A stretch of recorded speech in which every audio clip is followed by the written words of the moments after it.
Oi pessoal, eu sou Marco Jardim. Vocês me conhecem pelas dublagens de Obi-Wan Kenobi, do Star Wars, atores como Matt Damon, Mark Wahlberg, entre vários aí, e o Aladdin da Disney também, né? Enfim, e o pessoal pergunta muito sobre como é o processo de dublagem. Eu dou aula de dublagem, sou diretor de dublagem, e eu acho difícil resumir isso em poucas palavras e em pouco tempo, mas eu vou tentar resumir um pouquinho. Bom, a dublagem, quando a gente recebe um filme, né, tem que fazer a escalação. Nem todos os diretores são iguais, né? Eu gosto de seguir a escalação pela proximidade do original. Não só o timbre de voz, mas a personalidade, o estilo, o tom, o jeito do original. Eu gosto de pegar um dublador que eu sei que vai chegar ali perto dele.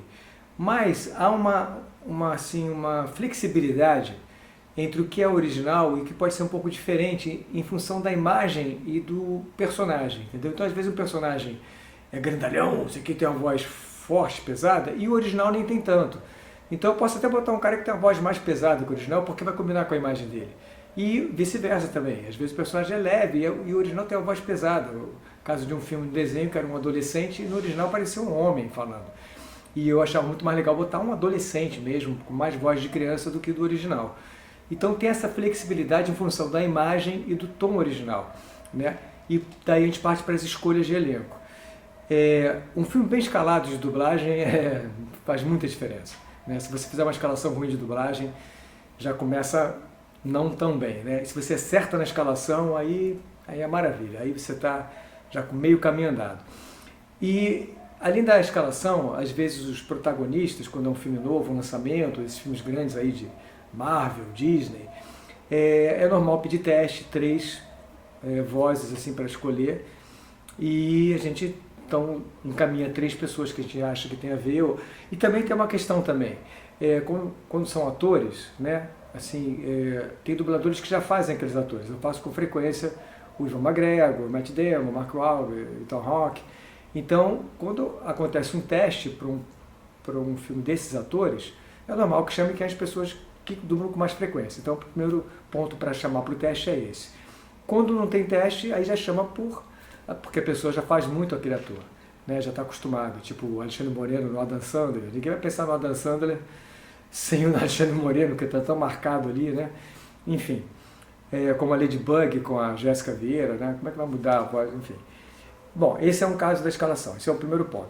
O processo de dublagem, a gente recebe o filme, a gente tem que fazer aquela separação do que tem cada personagem.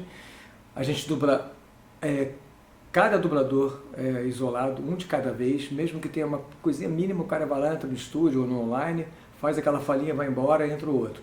Nunca se faz com o mesmo microfone, na mesma trilha, dois dubladores. A não ser vozerio, que a gente bota uns 4 ou 5, aí grava tudo junto, que é um vozerio.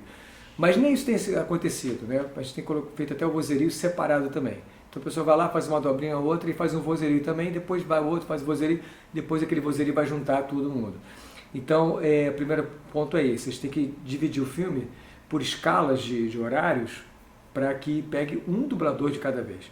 Isso faz com que a dublagem fique um pouco mais esticada do que quando a gente dublava várias pessoas ao mesmo tempo, né? Lógico, isso era muito mais rápido, pegar 4 personagens falando, os 4 no estúdio gravando, aquela cena embora. Agora aquela cena é feita 4 vezes, cada hora com um personagem. Então essa escalação é muito importante, o respeito ao horário é muito importante. E assim, o processo de dublagem é muito mais complexo do que eu vou falar, mas assim, a princípio, o que é a ideia da dublagem original para mim? O que é a dublagem, qual é a função da dublagem? Além da função também social, porque tem pessoas que não conseguem ler legendas, né? Pessoas que não sabem ler, analfabetas ainda, têm dificuldade de leitura. Então a dublagem é o único meio delas assistirem um filme estrangeiro, né? Não vão ter condição de ler uma legenda, por um motivo ou outro. Então a dublagem tem essa função também de social, enfim, esqueci o nome agora, aquela acessibilidade, né? Para pessoas terem acesso a uma obra que elas não conseguiriam ver com legenda, né?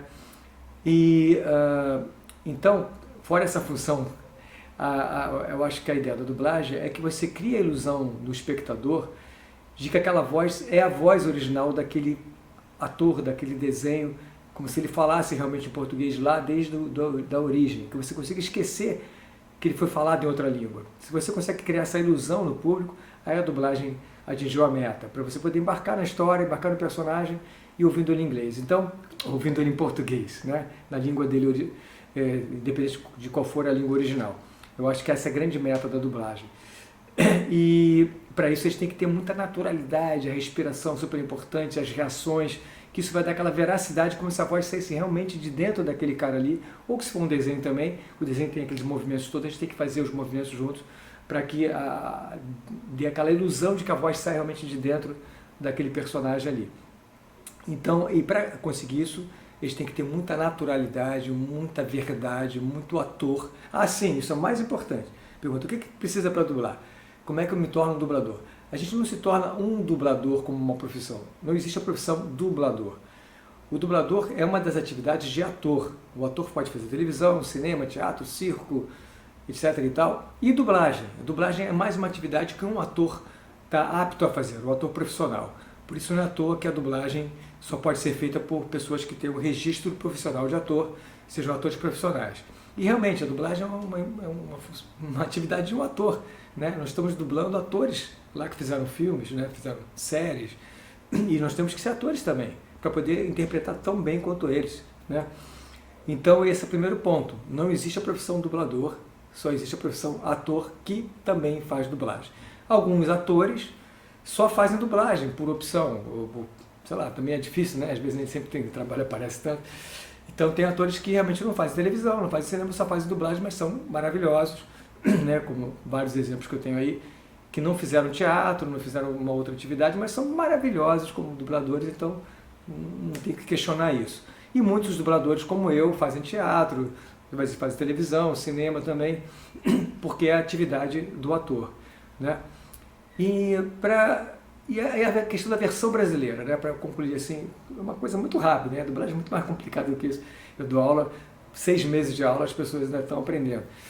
Então, a versão brasileira é muito importante. Então, a dublagem, a grande diferença da legenda, né, da tradução, é que a gente faz uma versão falada. A dublagem tem que ser falada. E o texto escrito, para ser lido, ele é totalmente diferente do texto que a gente fala. Pode estar escrito lá, eu vou entregar-lhe uma carta. Ninguém vai questionar, tá bonitinho, vou entregar-lhe uma carta. Mas é um cara jovem, descolado, ele não vai falar, vou entregar-lhe uma carta. Então ele vai falar, vou te entregar uma carta, né? Vou entregar a carta para você. Ó, nós iremos à sua casa. Se tivesse escrito ali na legenda, tudo bem, mas pô, vai falar isso, nós iremos à sua casa? Não, a gente vai na tua casa. Se for ainda mais jogadinha, a gente vai na tua casa, mano.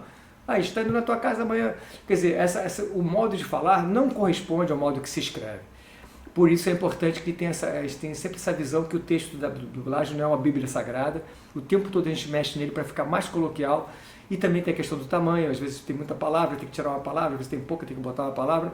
Então o texto da dublagem é flexível, né? E não tem uma forma única de fazer um trecho de dublagem. Eu sei disso porque dando aula, eu pego aquela mesma cena, faço com 20, 30 alunos diferentes, cada um dá uma bossa, dá um jeito, muda uma coisa ou outra, e mais de um fica legal, fazendo de uma forma um pouco diferente, mas fica bom aqui também, fica bom aqui também. Então o que importa quando a gente faz uma mudança, mexe num texto, é que fique mais legal, né? E tem um jeito que fica mais legal do que outros. Então não tem aquele jeito certo, não é um jeito absoluto. Só pode ser feito esse trecho aqui assim. Não, ele tem uma flexibilidade ali também, né? E aí o importante é fazer o mais legal. E às vezes, esse que é o bom dos grandes dubladores, que eu tenho o prazer de trabalhar recentemente dirigindo, dubladores jovens, dubladores antigos, que são excelentes, porque eles surpreendem, eles colocam aquele tchan a mais ali que você não esperava, botam um jeitinho de fazer, um jeitinho de falar, uma palavra diferente, uma sacação, e fica mais legal ainda do que a gente pensava. Então surpreende a gente para melhor. E isso que eu acho que é o grande barato do bom dublador, da boa dublagem. Eu tenho visto muitos bons trabalhos por aí.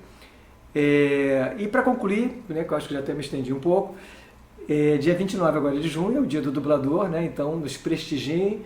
Nós ficamos gratos com a comemoração e até lá, até o dia 29, espero que tenha aproveitado essa leve dica aí sobre dublagem. Valeu!